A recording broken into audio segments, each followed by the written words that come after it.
Hello everybody, how are you all? I hope each one of is fine and doing great in your studies. So इस video में बात करूँगी मैं SBI clerk prelims के बारे में, कुछ क्वेश्चंस उससे रिलेटेड, एंड साथ ही साथ जिन लोगों का आरबीआई प्रीलिम्स का एग्ज़ाम है कल, ठीक है, तो उन लोगों को ऑल द बेस्ट, अच्छे से अपना एग्ज़ाम दीजिएगा। सॉरी, कल भी है, 19 को भी है, ठीक है। तो अपने प्रिपरेशन अपनी अच्छे से कर लिया है, सब कुछ मॉक टेस्ट वगैरह दे लिया है, तो खुद पर डाउट लेके मत जाइएगा कि कैसा होगा क्या होगा। जो आपने अपना एफर्ट दिया, अपने मॉक दिए हैं, अपनी मेहनत पे भरोसा रखिएगा, ठीक है। बाकी वहाँ पे एक्यूरेसी पे बहुत अच्छे से ध्यान रखिएगा। ये नहीं कि आप अटेम्प्ट बढ़ाने के चक्कर में अपने सारे क्वेश्चन 100 आउट ऑफ 100 अटेम्प्ट तो कर दिए, लेकिन आपको श्योरिटी नहीं है, इस तरह की गलती मत कीजिएगा।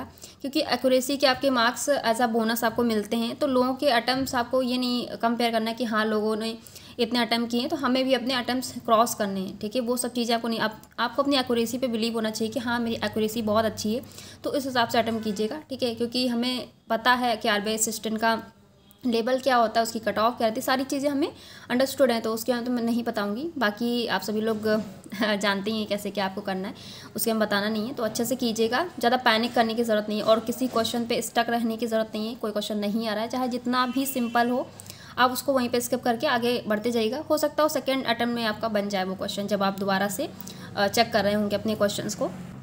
सो इन सब चीज़ों का ध्यान रखिएगा पेपर अटेम्प्ट करने के थ्रू। मेरा तो कल एग्ज़ाम है मॉर्निंग शिफ्ट में, पहली शिफ्ट ही है मेरी, ठीक है। तो मुझे भी ऑल द बेस्ट, अच्छे से दूंगी मैं भी, ठीक है। मुझे भी आप लोग विश कर देना कमेंट सेक्शन में। अब बात करते हैं एसबीआई क्लर्क के बारे में, ठीक है। तो सबसे बड़ा क्वेश्चन ये है कि मैं इसके लिए एलिजिबल हूँ या नहीं। तो जब नोटिफिकेशन आया था तो मुझे भी बहुत ज़्यादा कोई खास खुशी नहीं थी। सब काफ़ी लोग बात कर रहे थे कि हाँ इतनी ज़्यादा वैकेंसीज़ आई हैं, बहुत अच्छी अपॉर्चुनिटी है। तो सच बताऊँ, मतलब कभी भी होता है, मतलब कोई भी वैकेंसी आती है, कुछ भी आता है, या वैकेंसी इंक्रीज़ होती है डिक्रीज़ होती है, मैं कभी भी इस चीज़ पे कोई रिस्पांस नहीं देती हूँ। आपने नोटिस किया होगा कि लाइक कम्युनिटी पोस्ट पे या फिर मेरे ग्रुप में, तो मेरी इस बारे में मेरा कोई पॉइंट ऑफ व्यू नहीं रहता, कभी मैं इस बारे में कोई बात नहीं करती हूँ।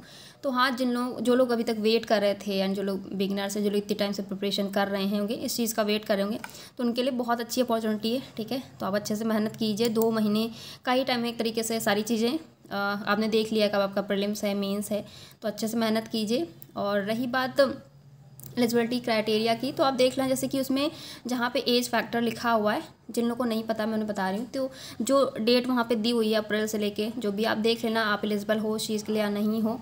क्योंकि काफ़ी लोग यहाँ पे होंगे जैसे कि उसमें लिखा हुआ है कि 28 से ऊपर नहीं होना चाहिए, जिनकी रनिंग 28 है वो फिल कर सकते हैं, ठीक है, अबव नहीं होना चाहिए। तो अपने हिसाब से देख लेना। रही बात मेरी, तो यस मैं फॉर्म फिल करूँगी, ठीक है, मैं एलिजिबल हूँ, तो मैं तो फॉर्म फिल करने वाली हूँ। काफ़ी लोग मुझसे पूछ रहे थे एंड पूछते भी, तो इसलिए मैंने सोचा मैं बता देती हूँ। बहुत से लोगों के मन में डाउट है कि मतलब कुछ रिजल्ट्स में जैसे उन्होंने डीओबी मेरा देखा, तो काफ़ी लोगों को लगता है कि मैं क्लर्क के फॉर्म के लिए एलिजिबल नहीं हूँ। हाँ, इस साल ठीक है, सब कुछ मैं फिल कर रही हूँ और मैंने सारे एग्ज़ाम्स भी दिए हैं, एंड होपफुली इस साल सब कुछ अच्छा हो जाएगा। नेक्स्ट ईयर मुझे कोई फॉर्म फिल करने की ज़रूरत नहीं पड़ेगी। ओके, तो मैं भी अच्छे से प्रिपरेशन करूँगी। हमारे पास बहुत ज़्यादा टाइम नहीं है, कल पेपर होने के बाद आरबीआई असिस्टेंट का जो भी चीज़ें हैं एसबीआई को बहुत अच्छे से करना है। एंड बाकी दूसरी चीज़ ये कि हाँ, वैकेंसीज़ के अकॉर्डिंग, जैसे कि फॉर्म फिलिंग, जैसे काफ़ी लोग इस बारे में बात करते हैं कि अपने स्टेट से भरें या अदर स्टेट में। देखिए, इस बारे में मुझे कोई बहुत ज़्यादा आइडिया नहीं है, ठीक है, तो मैं इस बारे में कोई बात नहीं करूँगी कि क्या रहता है, क्योंकि बहुत सारी चीज़ें रहती हैं जो लोग देते हैं एग्ज़ाम्स अदर स्टेट से, एलपीटी वगैरह हो गया, या फिर ये भी क्वेश्चन रहता है कि सेंटर हमारा उसी स्टेट में रहता है या हमें अपने स्टेट में देने को मिल जाएगा नहीं। यानी कि मान लीजिए मैं यूपी से हूँ, ठीक है, तो मैं अगर यूपी से फॉर्म फिल करती हूँ तो मेरा सेंटर ये रहना है, लेकिन अदर स्टेट्स में अगर फिल करूँगी तो मुझे वहाँ पे जाना पड़ेगा प्रीलिम्स के लिए, मेंस के लिए भी, फिर वहाँ का एलपीटी वगैरह सारी चीज़ें देखनी पड़ेंगी मुझे। तो उस चीज़ के बारे में आप अपने आप से पता कर लेना। अगर आप किसी और स्टेट से भरते हैं तो आपका सेंटर आपको वहाँ जाके एग्ज़ाम देना है या आप अपने स्टेट में दे सकते हैं, और एलपीटी वगैरह के बारे में सब कुछ सारी इन्फॉर्मेशन लेने के बाद ही, मतलब बहुत जल्दबाजी में आप कोई चीज़ मत कीजिएगा, ठीक है। डिसीजन आपने ले लिया कि हाँ इसी स्टेट से मैं फिल करना, सोच समझ के आप फिर अपने अकॉर्डिंग देखना कि आपके लिए क्या बेटर है, क्या बेस्ट है, उसी हिसाब से आप फॉर्म फिल करना, ठीक है। किसी के कहने से नहीं आपको करना है कि हाँ किसी ने बोल दिया या वैकेंसीज़ के अकॉर्डिंग आप चले गए। हाँ, मैं मानती हूँ कि बहुत स्टेट ऐसे होंगे जहाँ पे वैकेंसीज़ बहुत अच्छी नहीं हैं, तो आप उस हिसाब से आप डिसीज़न लेना, लेकिन वो चीज़ें भी आपको देखनी कि आप वहाँ पे रहने के लिए कंपेटेबल हो या नहीं, सारी चीज़ें वहाँ पे एग्ज़ाम देने जाने के लिए, सारी चीज़ों को आपको माइंड में रख के तब करना है। और बहुत सी चीज़ें ये भी है कि अगर आपके पास जैसे कि लास्ट अटैम्प्ट है आपका, बहुत सारी दिक्कतें होती बहुत से लोगों के साथ, अगर आप सर्वाइव कर सकते हैं अदर स्टेट में, ठीक है, तो आप जा सकते हैं, कोई प्रॉब्लम नहीं। बट वही है कि बहुत जल्दबाजी में आप कोई डिसीज़न मत लीजिएगा कि आपसे किसी ने बोला या आपने किसी से पूछा तो आपने कर लिया। सारे फैक्टर्स को माइंड में रख के आप सोच समझ के ही फॉर्म फिल करना है, जिस भी स्टेट से फिल करना है आपको, ठीक है। तो बस यही बोलना था। बाकी आपके एग्ज़ाम के लिए ऑल द बेस्ट जिन लोगों का आरबीआई असिस्टेंट है, यानी कि जिन लोगों ने फिल किया है।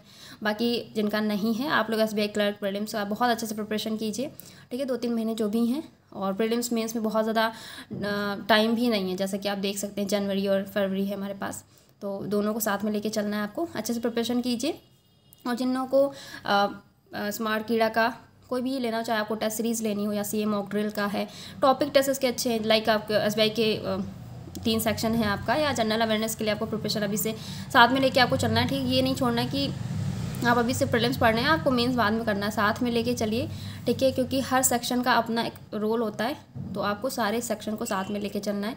तो जिन लोगों को परचेज़ करना है आप कर सकते हो, क्योंकि क्या होता है कि अब इन पे सिर्फ 10% का डिस्काउंट रहता है, लेकिन अभी 25% का ऑफ चल रहा है, ठीक है, स्मार्ट कीड़ा पे, जो कि आपका 19 नवंबर तक रहेगा। तो जिन लोगों को लेना है अभी आप ले सकते हो, बहुत रेयरली ही ये ऑफ़र आता है। तो कोड यूज़ कर लीजिएगा VS10, तो आपको 10% का नहीं 25% का ऑफ मिलेगा, ठीक है। लिंक आपको डिस्क्रिप्शन बॉक्स में मिल जाएगा, वहाँ से जाके आप परचेज़ कर सकते हैं जो भी चीज़ आपको लेनी है स्मार्ट कीड़ा की, ठीक है। So that's it everybody, thank you and good night.